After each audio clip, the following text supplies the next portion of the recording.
최근까지 시장이 일주일 정도를 횡보하는 구간을 만들었고 단기 매물대를 쌓으면서 오늘 새벽 횡보를 만들었던 단기 저점 자리를 한 번 더 이탈하는 하락이 나왔습니다. 이전 영상에서도 저는 ETF 승인 뒤 비트코인은 단기 고점이 나왔다라는 말과 함께 앞으로의 알트코인 장에 대해서 말씀을 드렸습니다. 최근 비트가 횡보하는 구간에서 수이, 세이와 같이 특정 알트들이 꽤나 반등이 있었지만 제가 생각했던 알트 반등은 사실 아니었습니다. 결국 그 말을 다시 하면 아직 알트장을 만들 구간은 열려있다라는 말이기도 합니다. 오늘 영상 지금 바로 시작합니다. 현재 시장이 지루하게 횡보하면서 거래량이 줄어들고 있는 장세를 보이고 있습니다. 오늘 오전 저점을 한 번 더 갱신하면서 알트들은 조금씩 빠지는 장세가 나오고 있습니다. 오늘 영상을 다들 기다리셨을 텐데 이전 관점에 대한 브리핑 보기 먼저 하고 앞으로 제가 보고 있는 시장 방향성과 앞으로의 매매 전략에 대해서까지 브리핑 담아보도록 하겠습니다. 오늘도 영상 꼭 끝까지 시청하시고 영상 시작 전에 구독, 좋아요 그리고 알람 설정까지 부탁드리겠습니다. 알람 설정을 통해서 비트코인 상승을 가장 빠르게 받아볼 수 있습니다. 큰 틀에서는 이렇게 세 가지 관점 브리핑을 드렸었습니다. 첫 번째로는 비트코인, 알트코인 그리고 이더리움. 우선 전체적인 관점은 이전과 동일하게 보고 있고 여기서 중요한 포인트는 이번 상황이 될 것 같습니다. 결국 반등이 나온다면 지금 자리에서 반등이 나오느냐 혹은 한 번 더 저점을 낮추고 반등이 나오느냐겠죠. 1차, 2차 구간에서는 비트코인보다는 알트코인 진입에 대한 손익비 구간을 말씀드렸었고 혹여나 38K를 깨는 자리가 나온다면 저는 다시 비트코인 진입을 시작한다라는 말씀을 드렸습니다. 결국 비트코인은 ETF 재료 소멸로서 하락이 나오더라도 저는 비트코인 선물 ETF 하락과 같이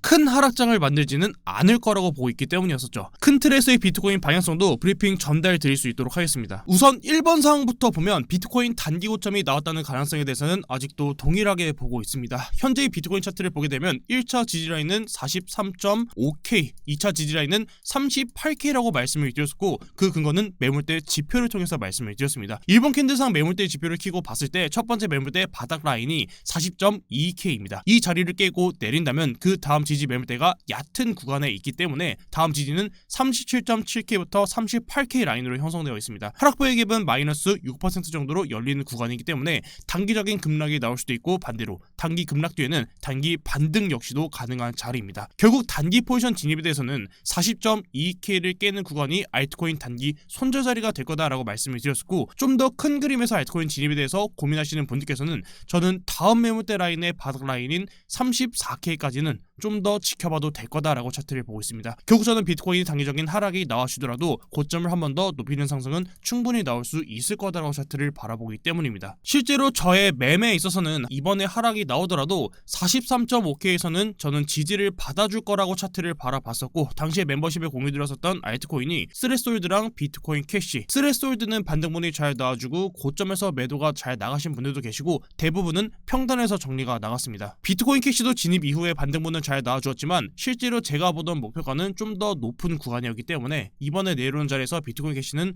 손절로 현금화가 나갔습니다. 저를 오래 보신 분들은 아시겠지만 알트코인 매매에 대해서는 단기 추세가 깨지는 구간에서는 빠르게 정리가 나가는 편이고 저는 알트코인은 애초에 월봉 단위로는 잘 안 보기 때문에 모아가는 매매는 비트와 이더를 제외하고는 지양하는 편이기 때문에 단기 매매를 종료했다고 이해해 주시면 될 것 같습니다. 그럼 갱스터님 40.2K를 깨기 전까지는 알트는 단기 매매가 충분히 가능한 자리는 있다라고 말씀을 하셨는데 저점을 낮추지 않는다면 다시 언제 들어가실 건가요? 결국 현재 구역에서 알트코인 단기 매매의 손절 구간은 40.2K라고 말씀을 드렸는데 제가 보는 진입 구간은 43.5K입니다. 43.5K는 일본 캔들 매물대상으로도 두텁게 저항이 잡혀 있었던 구간이었고 지금의 이 파란색 라인으로 줄을 좀 표시해 두었습니다. 추가적으로 네시한몬 캔들로 봤을 때 200일선 저항을 받았던 자리입니다. 흰색 선이 200일선입니다. 제가 최근에 1월 16일 비트코인에서 관점 공유방에서도 언급드렸었던 내용입니다. 동시에 제가 43.5K를 중요한 지지 라인으로 봤던 두 번째 이유입니다. 과거부터 네시한몬 캔들상 200일선을 저항받았을 때 큰 폭의 하락이 있었고 반대로 해당 자리를 돌파하고 지지받고 해당 자리를 지지받았을 때는 큰 상승으로도 이어졌었던 구간입니다. 그렇기 때문에 현재 자리에서는 네시한몬 캔들상 200일선을 1차로 돌파하는 게 중요합니다. 현재 구간에서 바로 돌파가 나온다면 저는 다시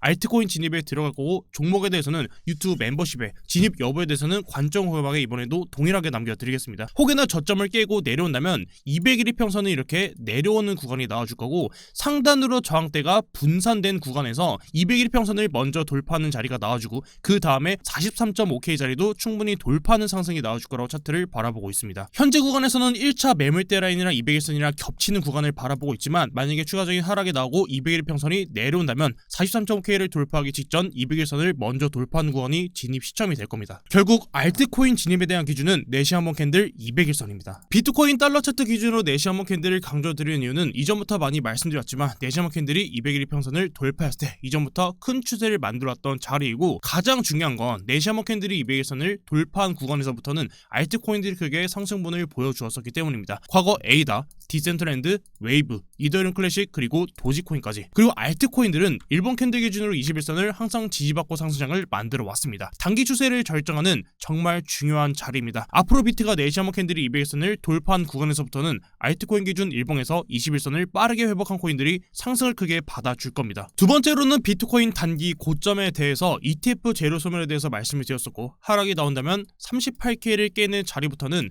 다시 진입 계획을 공유 드릴 거다라는 말씀을 드렸습니다. 제로 소멸에 대해서는 보시는 차트와 같이 과거처럼 ETF 제로 소멸로 나오는 하락에 대해서 말씀을 드렸었고, 다만 하락이 나오더라도 선물 ETF와 같이 큰 하락은 없을 거다라는 말씀을 드렸습니다. 진입하게 되면 제가 보는 비트코인 손절 구간은 30K 구간이고, 전쟁이나 경기 침체 혹은 추가적인 바이러스로 인한 하락이 나오지 않는 이상은 저는 이 30K 자리를 깨기는 어려울 거라고 차트를 바라보고 있습니다. 동시에 30K는 제가 보는 신규 진입에 있어서 손절 구간입니다. 다만 간혹 댓글에서 저의 관점에 대해서 오해하시는 분들이 계시는데, 저는 ETF 승인이라고 해서 마치 기관 투자자들이 기다렸다는 듯이 줄을 서서 ETF를 매수하지는 않을 거다라는 관점에서 브리핑을 드렸었고, 그렇기 때문에 상승에 대한 조정은 필연적일 거다라는 말씀을 드렸습니다. 급등으로 이어지기보다는 적당한 조정이 나와주고 그 이후에 ETF로 인한 상승이 나온다면 급등이 아닌 점진적인 우상향을 그릴 거다라는 말씀을 드렸습니다. 현재 남아있는 그레이스케일의 비트코인 물량입니다. 현재 약 59만 개 정도를 보유 중이고, 여기서 알 수 있는 건 대부분이 59만 개에 대한 비트코인 물량을 봤을 때 해당 물량이 시장에 풀릴 수도 있겠다라는 불안감도 있겠지만, 과거 그레이스케일의 GBTC 물량에 대한 수요가 59만 개 이상이었다면 이미 그레이스케일에서 GBTC를 상당량 기관 투자자들에 대한 판매 이력이 있기 때문에 ETF 역시도 기관 투자자들에 대한 매수 심리는 충분히 보여질 거라고 차트를 바라보고 있습니다. 결국 GBTC보다 ETF는 더 매력적인 상품으로 다가오겠죠. 다만 ETF는 수수료를 내야 하는 증권형 상품이고, 그들이 비트코인 ETF를 매수한다고 해서 비트코인을 직접적으로 매수하는 게 아니라 블랙록과 같은 자산운용사가에서 비트코인을 보유해야 그만큼 ETF 판매가 가능할 거고, 다시 말해 앞으로는 기관 투자자들이 비트코인 ETF를 매도하더라도 단기적인 충격은 없을 거라는 말이 될 겁니다. 블랙록은 앞으로도 더 많은 비트코인 ETF를 판매하기 위해서 계속해서 비트코인을 조금씩 모아가기 시작할 거고, 그들이 모으는 물량은 점진적인 우상향을 그릴 거라고 보고 있습니다. 상품에 문제가 있지 않는 이상은 비트코인을 매도하는 일은 크게 없을 거라고 생각하기 때문입니다. 다만 무조건 ETF가 승인되었고 기관, 국가에서 들어온다라는 식의 상승 관점에 대해서는 사실 좋은 방향의 투자는 아니라고 생각합니다. 이번에 ETF가 승인되기 전까지 비트를 ETF 거짓 찌라시로 흔들어 왔었던 걸 생각하면 결국 탈중앙화되어 있는 비트코인은 그들의 소나기에 들어가는 꼴이 되는 거고, 상승이라는 달콤함이 있었지만 이면에는 그들의 의도에 따른 시단 변동성도 충분히 대응한다라는 문제점도 있을 겁니다. 투자시장은 제로섬 게임입니다. 누군가는 잃어야 누군가는 돈을 버는 싸움이기 때문에 세력들의 좋은 먹잇감은 개인 투자자들이 될 겁니다. 앞으로는 보다 더 냉철한 투자 원칙을 세우고 투자에 임하는 자세가 오히려 필요할 겁니다. 결국 다시 돌아서 38K부터 진입하게 되는 비중에 대해서는 아래 꼬리를 길게 만들면서 단기 반등일 수도 있고, 혹은 큰 상승에 대한 조정이 나온 뒤에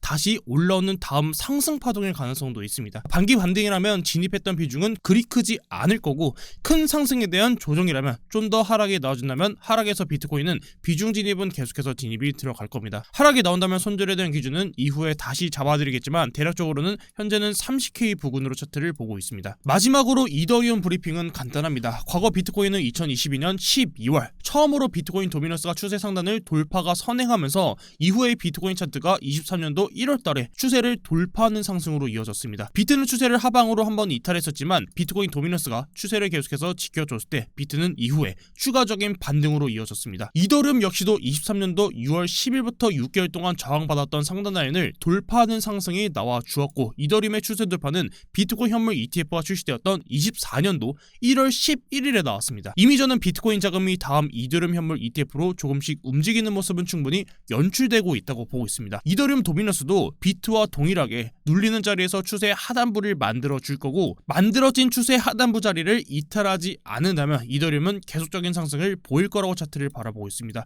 이더리움 도미너스가 추세를 하방으로 이탈한다면 이후 이더리움의 조정으로 이어질 거라고 생각하고, 추세를 버티는 안에서 이더리움 현물 ETF로 흔드는 기사가 나온다면 오히려 매수의 기회가 될 거라고 생각합니다. 가격적인 변화는 있을 수 있어도 도미넌스에 대한 비중이 동일하다는 조건은 다르기 때문입니다. 마지막으로 최종적으로 여러분들이 가장 궁금해하시는 이더리움의 목표 가격입니다. 이번에 비트코인은 22년도 3월달 고점까지 상승분이 나와 주었습니다. 물론 아직 비트가 단기 고점이 나오지 않았을 수도 있습니다. 결국 저는 여기서 비트코인이 고점을 한 번 더 올려주더라도 이더리움은 비트코인을 최소한 따라가는 움직임, 22년도 3월달까지는 그 상승분이 충분히 연출될 수 있을 거다라고 차트를 바라보고 있습니다. 결국 저는 고점을 더 높이든 고점이 나왔든 이더리움이 최소 비트코인 근처까지는 상승이 나올 거라고 보고 있는 겁니다. 이번에 비트코인 상승 재료가 하드포크나 메인넷과 같은 업그레이드였다면 이더리움 분석을 조금 다르게 했겠지만, 이번에 비트코인 상승의 재료는 비트코인 현물 ETF였고 다음번에 나오는 이더리움 호재 역시도 ETF 블랙록이기 때문입니다. 네, 오늘 브리핑은 이렇게 해서 여러분들께 최대한 빠르게 찾아뵐 수 있도록 하겠습니다. 오늘도 영상 시청 정말 감사드리고,